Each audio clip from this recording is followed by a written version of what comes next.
با سلام. این حیاط رو برای شستشوی این مجموعه گرفتیم، میخوایم بشوریم.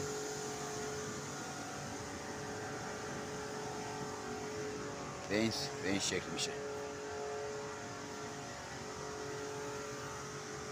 اینجا رو شستیم، اینجا مونده هنوز کثیفه، برای مجموعه است.